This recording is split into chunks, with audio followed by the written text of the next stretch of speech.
ప్రధానమంత్రి గౌరవ శ్రీ నరేంద్ర మోడీ గారు మాటల్లో ఆదివాసులే ప్రపంచానికి మూలవాసులని, సంస్కృతి సాంప్రదాయాలు వారసులని పలుమార్లు ప్రకటించారు. అభినందనీయం.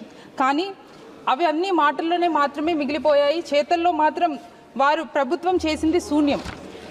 ఆర్థికంగా సామాజికంగా అభివృద్ధికి ఆమడు దూరంలో ఉన్న నా ఆదివాసీ గిరిజన ప్రాంతం స్వతంత్రం వచ్చి 77 సంవత్సరాలు అయినా ప్రగతి శూన్యం. ప్రపంచమంతా అభివృద్ధిపై పరుగులు తీస్తుంటే గిరిజన ఆదివాసీ ప్రాంతం మాత్రం కనీసం కరెంటు లేకుండా, రహదారులు లేకుండా, తాగునీరు సదుపాయం కూడా లేని గ్రామాలు అనేకం ఉన్నాయి. సెల్ ఫోన్ అంటే ఏంటో తెలియని అమాయక ఆదివాసీ జీవితాలు నేటికి దుర్భరంగా ఉన్నాయి. కనీసం దానికి కారణం ప్రభుత్వాలు ఆదివాసీ గిరిజనుల సంక్షేమాన్ని పట్టించుకోకపోవడం అని నా అభిప్రాయం. గిరిజనులకు రాజ్యాంగం ద్వారా కొన్ని ప్రత్యేక హక్కులు, చట్టాలు కల్పించబడ్డాయి. అందులో ఒకటి 1/70 చట్టం. ఈ చట్టం ప్రకారం షెడ్యూల్ తెగలకు భూభాగంలోని పూర్తి హక్కులు, అధికారాలు స్థానిక గిరిజనులకు మాత్రమే చెందుతుందని అక్కడి ప్రభుత్వం కూడా ప్రైవేటు సంస్థగానే పరిగణించబడినది. కానీ ఈ చట్టం నేడు ఉనికి కోల్పోయింది.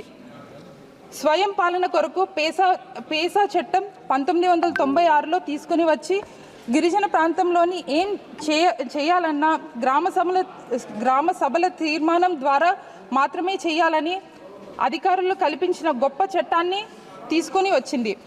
అది కూడా ఇప్పుడు కనుమరుగైపోయింది.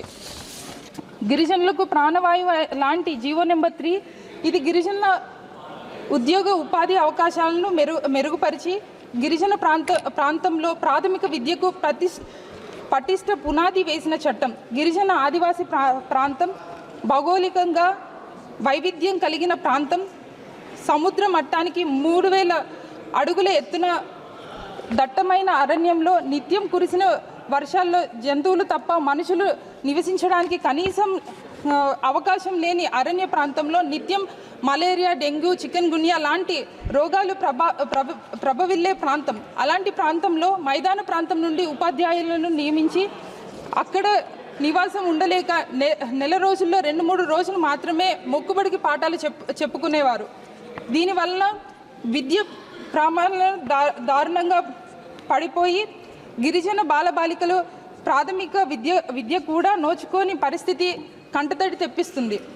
ఈ తరుణంలో చీకటిలో కాంతి వెలుగుల్లాగా జీవో నెంబర్ 3 తీసుకుని వచ్చి గిరిజన ప్రాంతంలో ఉపాధ్యాయుల పోస్టులను స్థానిక గిరిజన అభ్యర్థులకు మాత్రమే భర్తీ చేయాలన్న చట్టం తీసుకుని వచ్చి స్థానికంగా అర్హులైన అభ్యర్థులను తమ ప్రాంతంలోనే ఉన్న పిల్లలకు స్థానిక భాషల్లోనే తమ బోధన సర్దుబాటు చేసుకొని చక్కటి విద్య ప్రగతిని బాటగా పరిచారు.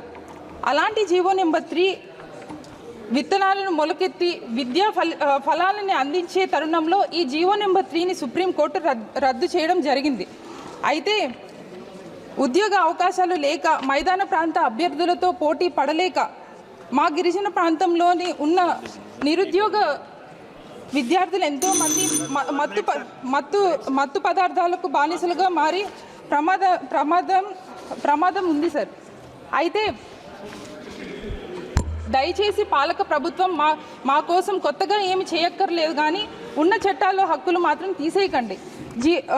జీవులకు ప్రాణవాయువు ఎంత ముఖ్యమైనదో గిరిజన ఆదివాసీ విద్యా సంస్థలకు, యువత ఉద్యోగ ఉపాధికి ప్రాణవాయువు జీవో నెంబర్ 3 సార్ పునరుద్ధరించాలి. లేకపోతే ప్రత్యామ్నాయంగా మరో జీవో తీసుకుని వస్తే గిరిజన ఆదివాసీ ప్రాంతాలకు 100% ఉద్యోగాలు స్థానిక గిరిజనులకి మాత్రమే భర్తీ చేయాలని కోరుకుంటున్నాను sir.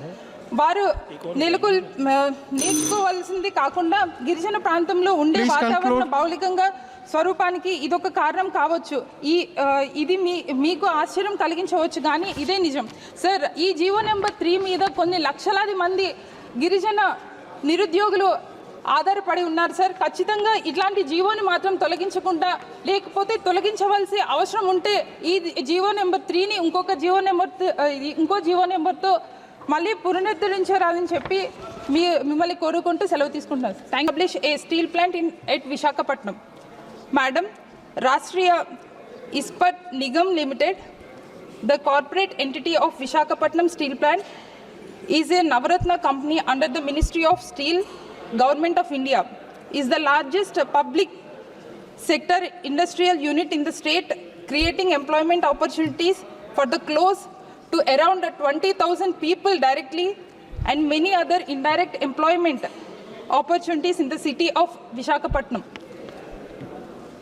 It is the India's first shore-based integrated steel plant and the product of long steel products catering to the requirements of construction, infrastructure, manufacturing and automobile sectors. I would like to draw the House attention towards the fact that the plant had good performance between 2002 to 2015, earning profits with the positive net worth. The plant has turnover around in 2002 after being reported to BIFR as a sick company. The company has around 19,700 acres of land currently, and valuation of these lands alone could exceed 1 lakh crore rupees due to the location of the plant in the urban area.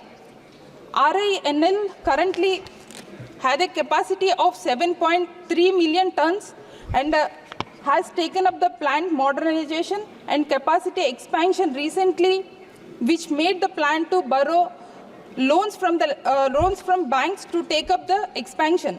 Owing to unfavorable steel cycle globally, the company was making a losses since 2014-15 and was finding to difficulty to serve the debt.